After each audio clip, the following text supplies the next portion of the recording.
نحمدہ ونصلی علی رسولہ الکریم اما بعد۔ صحیح البخاری کتاب بدء الوحی حدیث نمبر 3۔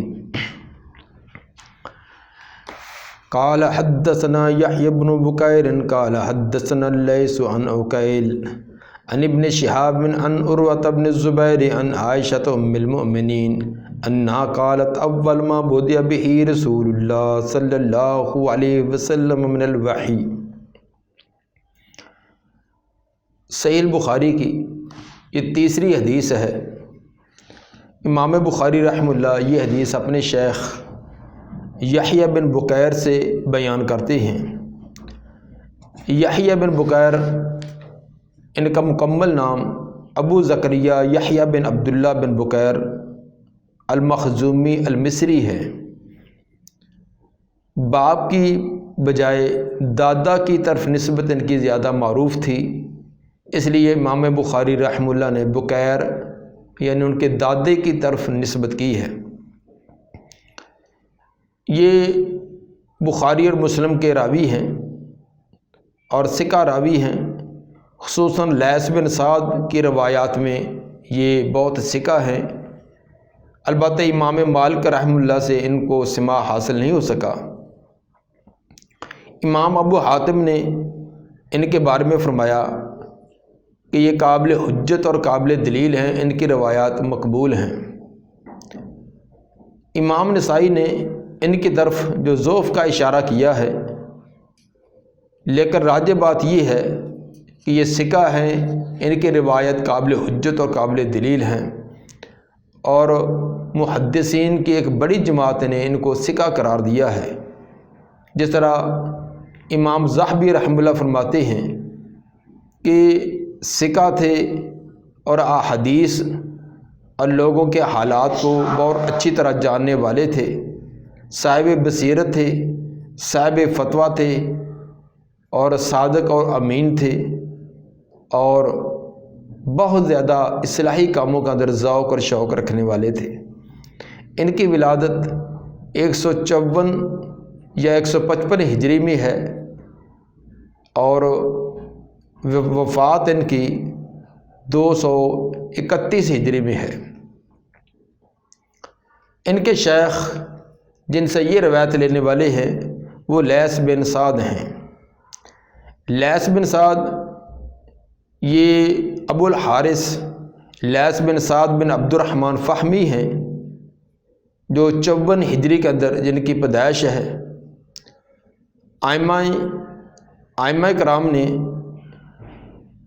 بہت بڑے ائمہ سے انہوں نے علم حاصل کیا ہے، فقہ اور تقوی اور زہد میں نمایاں تھے، اور اپنے زمانے کے ممتاز اہل علم میں سے تھے۔ یحییٰ بن معین رحمہ اللہ نے جو ان کی طرف تساہل کا اشارہ کیا ہے کہ یہ روایت لینے کے اندر تھوڑا سا تساہل کرتے تھے، لیکن امام ذہبی فرماتے ہیں کہ وما تساہل فی لیث فهو دلیل علی الجواز لأنہ قدوہ۔ امام لیث رحمہ اللہ نے اگر کہیں تساہل کیا بھی ہے تو وہ بھی جواز ہے، کیونکہ وہ امام تھے، قدوہ تھے۔ اس طرح کا روایت لینے کے اندر کچھ نرمی اور تساہل کرنا یہ نقصان نہیں ہے۔ امام شافعی رحمہ اللہ فرماتے ہیں وَأَفْقَهُ مِن مَالِكٍ إِلَّا أَنَّ أَصْحَابَهُ لَمْ يَقُومُوا بِهِ، کہ وہ امام مالک رحمہ اللہ سے بھی بڑھ کر فقیہ تھے، لیکن ان کے شاگردوں نے ان کے علم کو مرتب اور مدون نہیں کیا، جس کی وجہ سے ان کا علم زیادہ لوگوں تک نہ پہنچ سکا۔ بہرحال امام لیث بن سعد یہ ثقہ امام ہیں، 175 ہجری کے اندر مصر ہی کے اندر ان کی وفات ہے۔ ان کے شیخ آگے جن سے وہ روایت لیتے ہیں وہ عقیل بن خالد بن عقیل ہیں، ثقہ ہیں، اور امام زہری کے شاگردوں میں سے ہیں، اور امام زہری کے مضبوط ترین تلامذہ میں سے ہیں۔ ان کی وفات 144 ہجری مصر کے اندر ہوئی ہے۔ ابن شہاب مشہور راوی ہیں، جن کی کنیت ابو بکر نام محمد، پورا نسب نامہ ابو بکر محمد بن مسلم بن عبید اللہ بن عبداللہ بن شہاب بن عبداللہ بن حارث بن زہرہ بن کلاب بن مرہ بن کعب بن لعی الزہری المدنی ہے۔ ابن شہاب زہری کے نام سے مشہور ہیں، زیادہ تر اسی نام سے یاد کیے جاتے ہیں۔ صغار تابعین میں ان کا شمار ہے اور صغار صحابہ اور کبار تابعین سے علم کی تحصیل انہوں نے کی ہے۔ ان کے فضائل بے شمار ہیں۔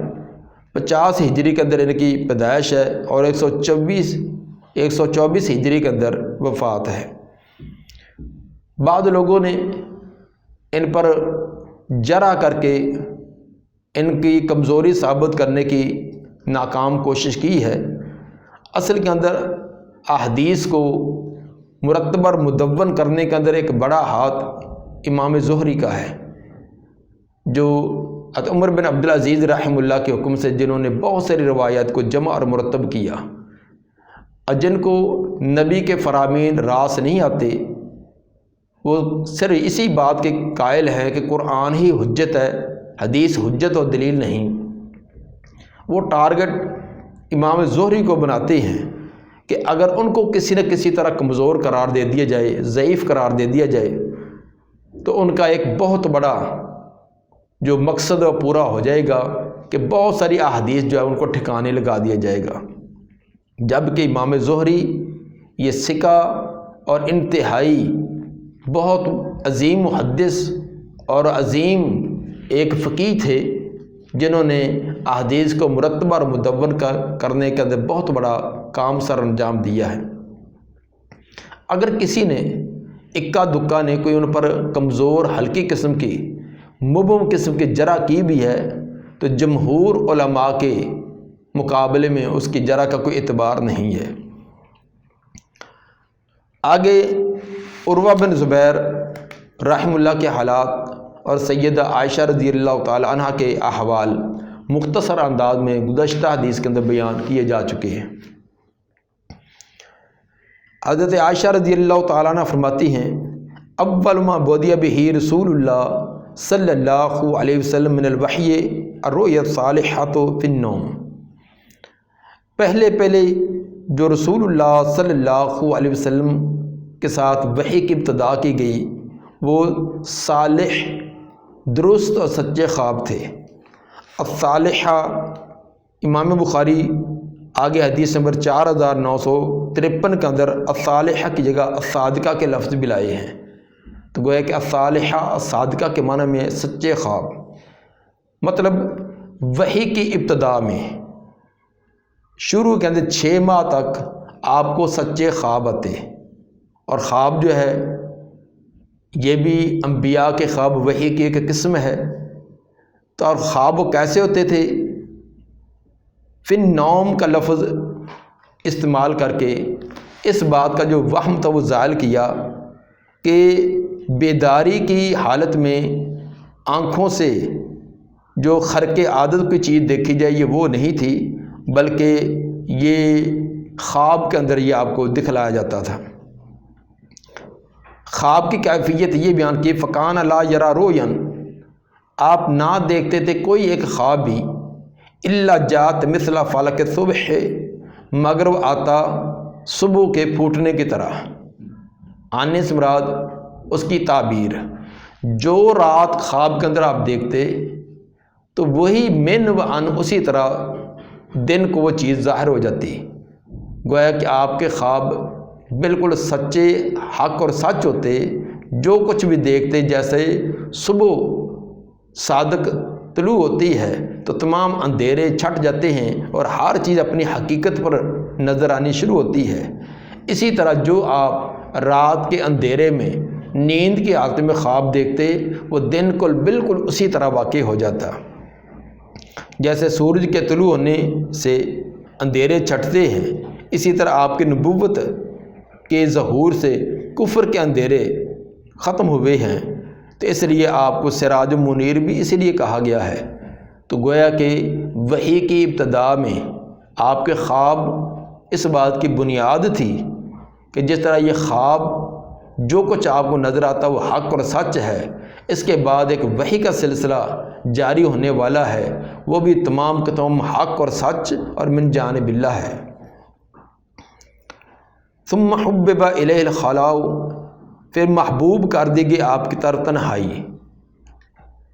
جب سچے خواب آتے جو کچھ آپ دیکھتے ہیں اسی طرح ظاہر ہوتا، تو یہ ایک اللہ کے ساتھ ایک ربط اور تعلق تھا، تو آپ مزید اپنے اس نیکی، تقوی اور جس تنہائیوں کے اندر بیٹھ کر جس ذات کے بارے میں غور و فکر کرنا، اس کی معلومات حاصل کرنے میں آپ دن رات مصروف اور مشغول رہتے تھے، اس کے اندر اور آپ نے توجہ شروع کر دی۔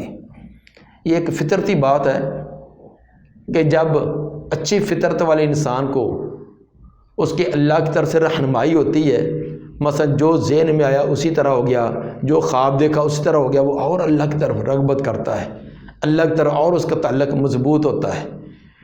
تو آپ سے زیادہ اللہ کے ساتھ ربط و تعلق رکھنے والا کون ہو سکتا ہے؟ تو جو خواب دیکھتے اسی طرح ہوتا، تو آپ اور تنہائیوں میں بیٹھ کر اس ذات کا پورا کو کون ذات ہے، کائنات کا نظام کیسے اس نے چلایا ہے، اور لوگوں کو آپس کے اندر زندگی گزارنے کے کیا اسلوب اختیار کرنے چاہیے، اس کی طرح اور آپ مشغول ہو جاتے۔ ثم حبب الیہ الخلاء، پھر تنہائی آپ کی طرف محبوب کر دی گئی۔ وکان یخلو بغار حراء، اور آپ تنہائی میں چلے جاتے غار حراء میں۔ آپ نے تنہائی کے لیے مکہ کی آبادی کو، لوگوں کے شور شرابے کو، لوگوں کی آمد و رفت کو چھوڑ کر وہ پہاڑ کے اندر دور مکہ سے 5 کلومیٹر کے فاصلے پر غار حراء، جس کو آج کل جبل نور کہا جاتا ہے، تو وہاں آپ تشریف لے جاتے اور وہاں کئی دن تک عبادت اور ریاضت کے اندر مشغول اور مصروف رہتے۔ کیا کرتے وہاں؟ فیتحنث فیہ اللیالی ذوات العدد، عبادت کرتے اس کے اندر گنتی کی کئی راتیں۔ وہو تعبد، یہ جملہ معترضہ، یہ فیتحنث کا یہ معنی کیا گیا ہے، تو یہ مدرج کلام ہے، یہ امام زہری کی مدرج کلام ہے، کیونکہ اگر استاد شیخ حدیث کو بیان کرتے ہوئے درمیان کے اندر کسی لفظ کا معنی، کسی جملے کی وضاحت کر دیں، تو بس اوقات شاگرد وہ سمجھتے کہ شاید یہ بھی متن کا حصہ ہے، تو بعض اوقات وہ جملہ معترضہ کے طور پر الگ وضاحت بھی کر دیتے ہیں، بعض اوقات اسی طرح درج کر دیتے ہیں۔ تو بہرحال روایت کو بیان کرتے ہوئے، حدیث کو بیان کرتے ہوئے درمیان کا کسی لفظ کی وضاحت کر دی جائے، اس کا معنی بیان کر دیا جائے، اس کی وضاحت کر دی جائے، اس کو مدرج کلام کہتے ہیں۔ تو یہ گویا کہ فیتحنث فیہ، اس کا معنی امام زہری نے یہ کیا ہے، وہ تھا التعبد۔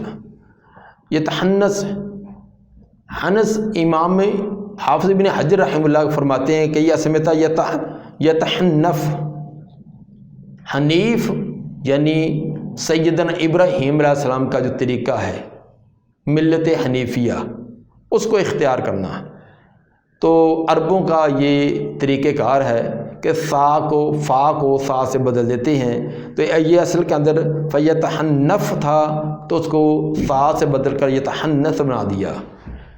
اگر یہی معنی ہو تو اس کا معنی کہ دین حنیف یعنی حضرت ابراہیم علیہ السلام کا دین، اس کو اپناتے، اس پر اس کے مطابق عمل کرتے۔ اور ایک توجہ یہ بھی کی گئی ہے کہ یہ لفظ اپنی حقیقت پر ہے۔ یہ تحنث یہ حنس سے ہے، حنس گناہ کو کہتے ہیں، قسم کے توڑنے کو بھی حنس کہتے ہیں، کیونکہ وہ قسم کا توڑنا بھی گناہ ہے۔ تو باب تفاعل کے اندر جب لفظ کو لایا جائے تو اس کے اندر سلب ماخذ کا مفہوم پایا جاتا ہے۔ تو حنس کا معنی گناہ، اسی طرح یہ تحنث بنایا یعنی گناہ کو زائل کر دینا، یعنی وہ طریقہ اپنانا جس سے انسان کے لغزشیں اور غلطیاں زائل ہو جائیں۔ تو جب غلطیاں زائل ہو جائیں گی تب وہ عبادت کے مفہوم میں آ جائے گا۔ تو یہ یعنی اس طرح یہ لفظ یہ عبادت کے مفہوم میں آیا کہ گناہ والے اعمال چھوڑ دینا، تنہائی میں بیٹھ کر لوگوں سے تعلقات چھوڑ کر ایک اللہ کی طرف ذوق اور شوق اور رغبت کرنا، تو یہ تمام کو تمام آپ نے کیا تاکہ گناہ سے بچیں، جب گناہ سے بچیں گے تو عبادت و نیکی بن جائے گی۔ فَيَتَحَنَّسُ فِيهِ اللَّيَالِيَ ذَوَاتِ الْعَدَدِ، اللَّيَالِيَ ذَوَاتِ الْعَدَدِ یہ ظرف بنے گی یتحنس کی۔ آپ عبادت کرتے اس غار کے اندر کئی گنتی کی راتیں، لگاتار کئی راتوں تک عبادت کرتے رہتے۔ یہ عبادت کیا تھی، کس طریقے سے آپ عبادت کرتے تھے، اس کے اندر مختلف قول ہیں۔ کوئی کہتے ہیں کہ سیدنا ابراہیم علیہ السلام کی تعلیمات جو آپ کو پہنچی تھی اس کے مطابق، یا سابقہ شریعتوں کے مطابق، یا جو بھی اللہ نے دل میں القاء کیا تھا، اس کی کوئی وضاحت نہیں ہے کہ آپ غار حرا کے اندر عبادت کا کون سا طریقہ اپناتے تھے۔ قبل ان ینزل الی اہلہ، پہلے اس کے کہ پلٹ کر آئیں، واپس آئیں اپنے اہل کی طرف۔ یہ اس غار کے اندر رات بھی دن بھی عبادت کرتے رہتے اپنے گھر والوں کی طرف آنے سے پہلے۔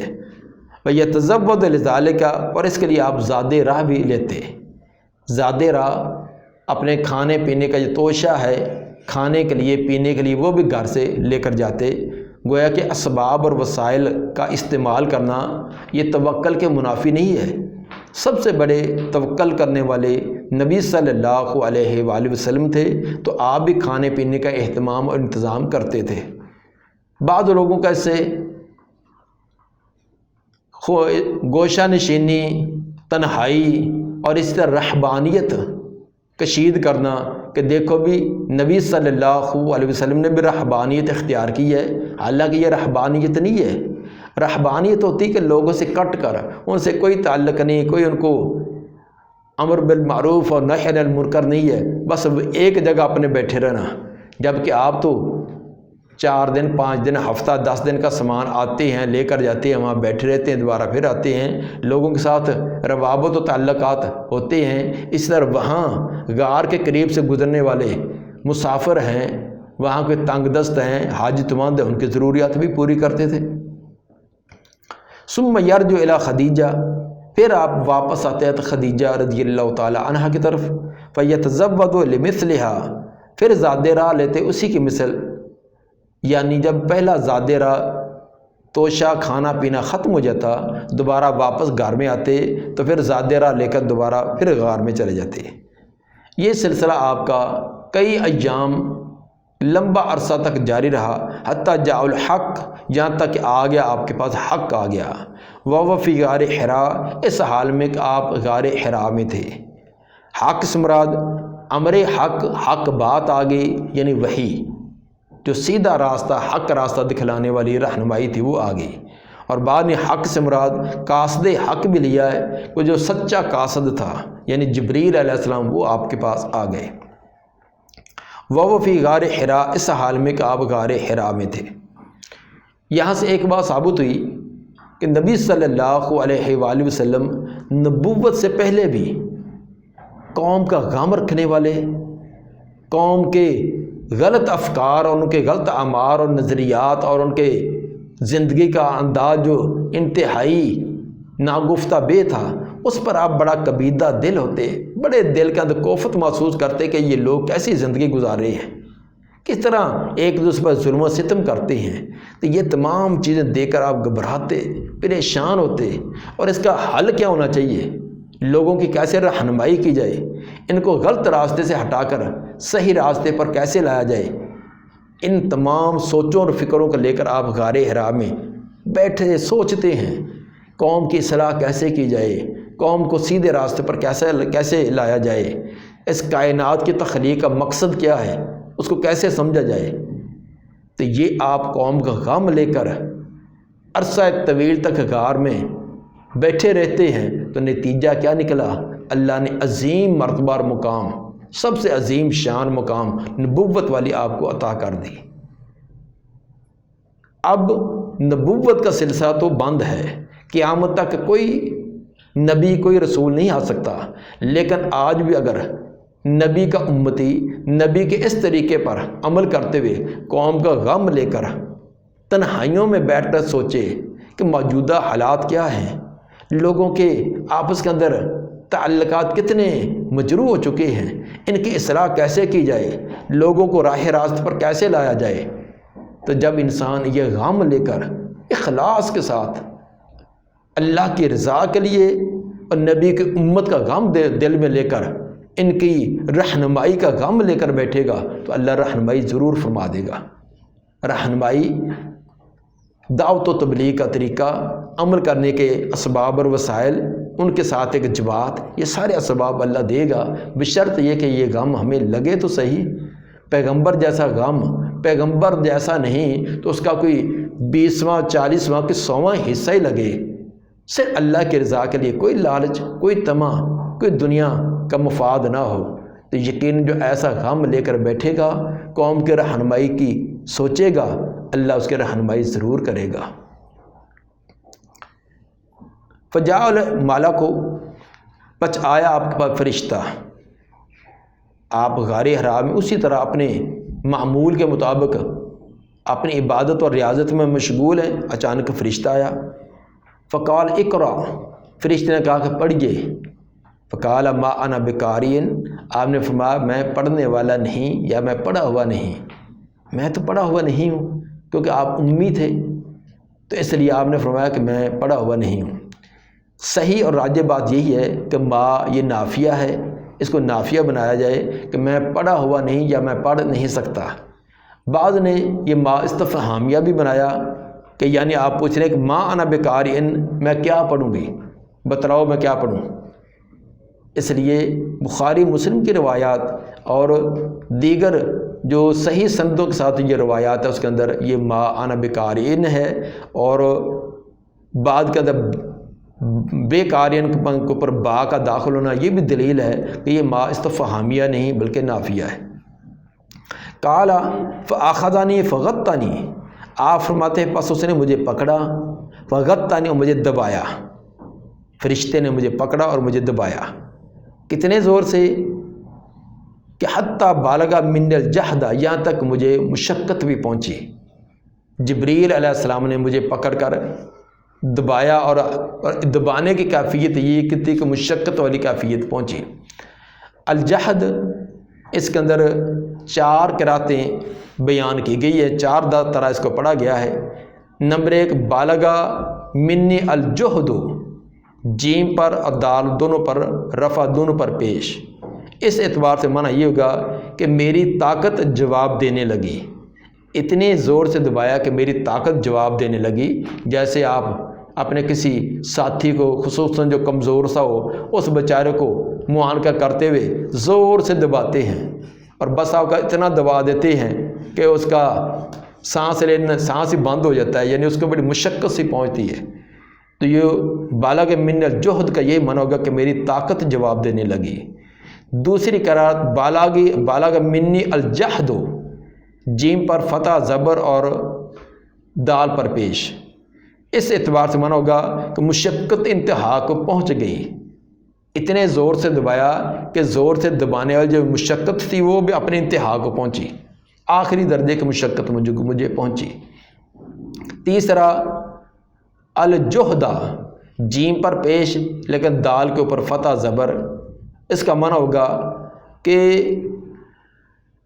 دبانے نے، جبریل کے دبانے نے میری طاقت کو انتہا تک پہنچا دیا، اتنے زور سے دبایا کہ میری جو قوت برداشت تھی اپنی انتہا کو پہنچ گئی۔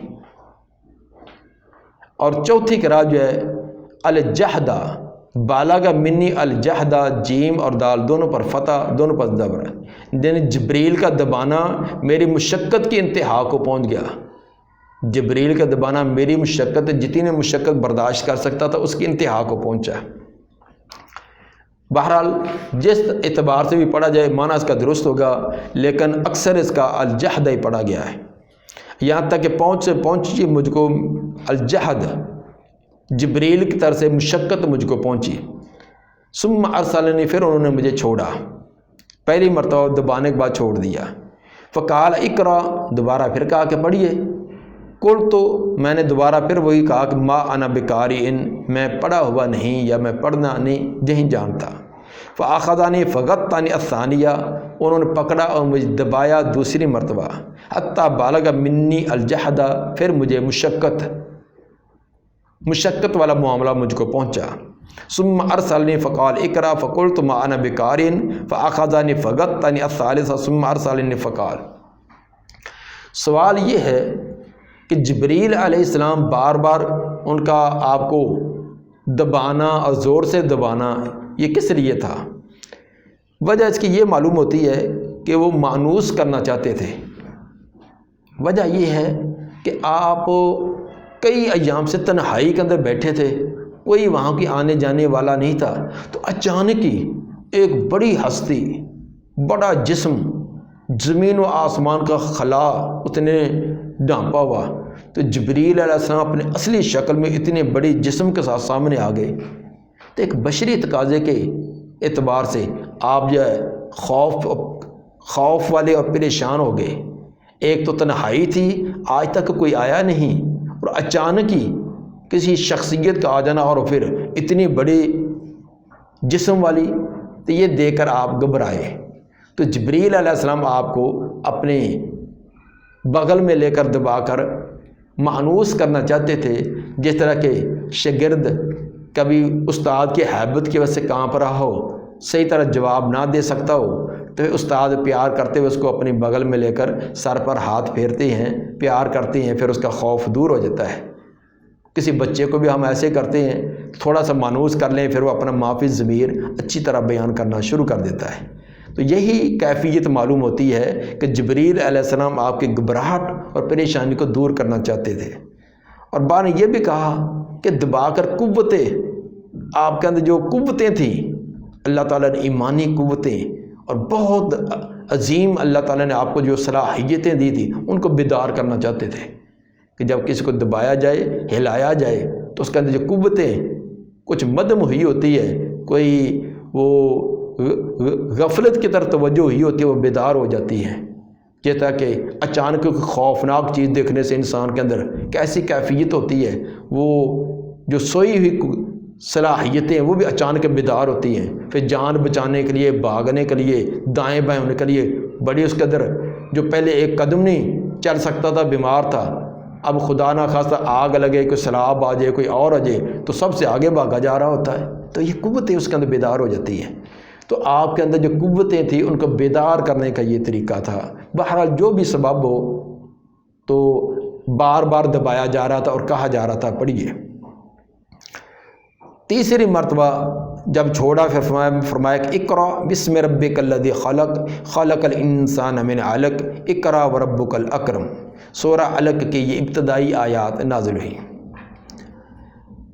سب سے پہلے جبریل علیہ السلام جو اللہ کی طرف سے پیغام اور فرمان لے کر آئے ہیں، وہ اقرا، نماز کا نہیں، صدقہ خیرات کا نہیں، رفاع عامہ کا نہیں، کسی اور عبادت کا نہیں ہے، اقرا پڑھیے۔ اسی سے آپ اندازہ لگائیں کہ اسلام کے اندر پڑھنے پڑھانا، علم سیکھنے سکھلانے کی کس قدر ترغیب ہے کہ پہلا لفظ ہی جو جبریل علیہ السلام آپ کو سنا رہے ہیں وہ اقرا پڑھیے۔ اس لیے علم، یقیناً جو علم کی خوبیاں ہیں، کمالات ہیں، جو علم سے چیزیں حاصل ہوتی ہیں، کسی اور طریقے سے نہیں۔ واقعی آپ نے در و دیوار پر یہ کئی جگہ دیکھا ہوگا کہ علم ایک روشنی ہے۔ کیا معنی؟ کہ جس طرح روشنی ہے تو انسان اصل چیز کو اس کی اصلیت پر پہچانتا ہے، اپنے دوست کو، اپنے دشمن کو، مفید کو، غیر مفید چیز کو پہچانتا ہے۔ اسی طرح اگر اندھیرا ہو جائے کوئی پتہ نہیں چلے گا، عین بغل کے اندر کوئی دشمن بیٹھا ہو، اندھیرا ہے، پاؤں کے اندر کوئی سانپ ہے، کوئی پتہ نہیں ہے کہ یہ چیز مجھے نقصان دینے والی ہے، لیکن روشنی سے پتہ چلے گا۔ اسی طرح جو علم کی روشنی ہے، یہ زندگی گزارنے کا طریقہ اور سلیقہ بتلائے گی کہ دنیا اور آخرت کی کامیابیاں، دارائن کی کامیابیاں کس چیز میں ہیں، ان کو حاصل کیسے کرنا ہے، انسان کا مقصد حیات کیا ہے، کس طرح زندگی گزارے، تو یہ اپنی اور اپنے دیگر احباب کی زندگی کو بہتر بنا سکتا ہے۔ تو یہ تمام کو تمام علم بتلاتا ہے۔ اس لیے علم کی ترغیب، اور علم بھی کیسے، علم دو طرح سے ہوتا ہے، زبانی پڑھ کر اور تحریر کر کے، لکھنا اور پڑھنا، یہ علم کے دونوں ذریعے ہیں۔ تو دونوں کے بتلائے، اقرا پڑھیے، اور آخر میں کیا کہ فرمایا کہ علم بالقلم، جس نے قلم کے ذریعے سکھلایا، گویا کہ قرات کے ذریعے اور قلم کے ذریعے، تحریر کے ذریعے، دونوں ذرائع علم کے حاصل کرنے یہ بہت اہم ہیں۔ فرجع بہا رسول اللہ صلی اللہ علیہ وسلم، واپس لوٹے بہا اس چیز کو لے کر، بہا یہ جو فرشتے کا آپ کو یہ قرات کرنا اور یہ پڑھانا، یہ اس کو لے کر آپ واپس آئے رسول اللہ صلی اللہ علیہ وسلم۔ تو کیفیت کیا تھی؟ یرجف فؤادہ، کانپ رہا تھا آپ کا دل، خوف کی وجہ سے دل جب بڑی تیزی سے حرکت کر رہا تھا، کانپ رہا تھا۔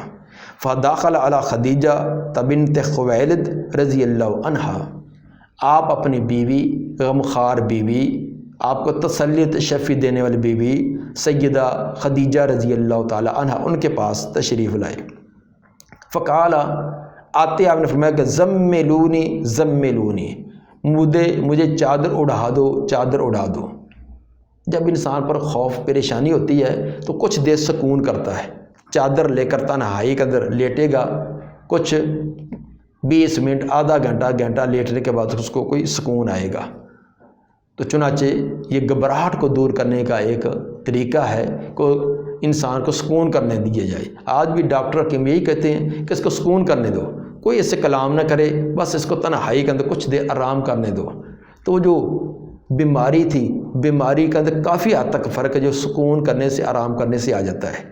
تو چنانچہ آپ نے بھی چادر اوڑھنے کا کہا کہ مجھے چادر اڑا دو۔ فضملوہ، گھر والوں نے چادر اڑا دی۔ تو بہتر طریقہ یہی ہوتا ہے کہ انسان گھبراہٹ میں، پریشانی میں ہے تو اس کو کچھ دیر کے لیے آرام کرنے دو۔ یہ نہیں کہ گھبراہٹ میں ہے، ہاں بھی بتلاؤ تجھے کیا ہوا، تجھے کیا نظر آیا تھا، تو نے کیا کہا، اس نے کیا کہا، کس نے مارا، بھی وہ پہلے اس کے سانس اکھڑے ہوئے ہیں، بلڈ اس کا پہلے ہی وہ آخری درجے پر پہنچا ہوا ہے۔ تو اس کو لٹاؤ، اس کو آرام کرنے دو، سکون کرنے دو۔ 10 منٹ بعد پوچھ لیں، آدھے گھنٹے بعد پوچھ لیں، اس کو آرام نہیں کرنے دینا۔ ایک آ کر پوچھ رہا، دوسرا پوچھ رہا، تیسرا پوچھ رہا، جس طرح کہ ہم مریضوں کے ساتھ سلوک کرتے ہیں۔ تو مریض کو سکون کر دینے کے بجائے اس کو پوچھنے والے اس کی طبیعت کو اور خراب کر دیتے ہیں۔ آگے پیچھے بابا جی کا حال نہیں پوچھنا، جب بیمار ہو گیا ہے اب اس کو آرام کا موقع دینا چاہیے۔ تب ہر ایک اپنے نمبر بنانے کے لیے کہ میں بھی اپنے والد سے، اپنے باپ سے، اپنی والدہ سے بڑی محبت عقیدت رکھتا ہوں، تو بار بار پہلے کوئی کھانے کے لیے کوئی پوچھتا نہیں، تب بیمار نے کیا کھانا ہے، شاپر پر شاپر لا رہے ہیں، کوئی فلاں آ رہا ہے، اب وہ کیا کھائے گا، اس کو تو ایک گھونٹ پانی کا نہیں گزرتا، تو آپ شاپر بھر بھر کر مختلف چیزوں کے لا رہے ہیں۔ تو یہ ہمارے ایک الٹی رویہ بنا ہوا ہے کہ جب کھانے کا موقع ہوتا ہے اس کو دیتے نہیں ہے، جب آرام کا موقع ہوتا ہے اس وقت آرام کرنے نہیں دیتے، تو جب آرام کا موقع ہے اور کھانا کھا نہیں سکتے اس وقت ہم اس کا متضاد شکل اختیار کرتے ہیں۔ بہرحال فضملوہ، خدیجہ رضی اللہ تعالیٰ عنہ اور گھر والوں نے بغیر کسی سوال کے، بغیر کسی پوچھے اسی طرح آپ کو چادر اڑا دی۔ حتی ذہب عنہ الرو، یہاں تک کہ آپ سے خوف اور پریشانی چلی گئی۔ فقال علیہ خدیجہ تھا، آپ نے خدیجہ رضی اللہ تعالیٰ عنہ کو بیان کیا، وہ اخبر الخبر، اور ساری خبر سنا دی، جیسے جیسے ابتدا سے لے کر انتہا تک واقعہ ہوا تھا اسی طرح بتلایا۔ پوری بات، پورا واقعہ بیان کیا جائے تو اصل حقیقت پھر ہی واضح ہوتی ہے۔ تمام بات کو چھوڑ کر اس کا آخری حصہ بیان کر دینا، درمیان سے ایک جملہ بیان کر دینا، اس سے کوئی بات سمجھ نہیں آتی۔ تو اس لیے ابتدا سے لے کر انتہا تک تمام بات بیان کرنی چاہیے تاکہ آپ کے جو مخاطب ہے اس کو اپنا آپ کا پورا واقعہ سمجھائے۔ لقد، اور فرمایا لقد خشیت علی نفسی، میں ڈرتا ہوں اپنے نفس پر، مجھے اپنے نفس کا خطرہ ہے۔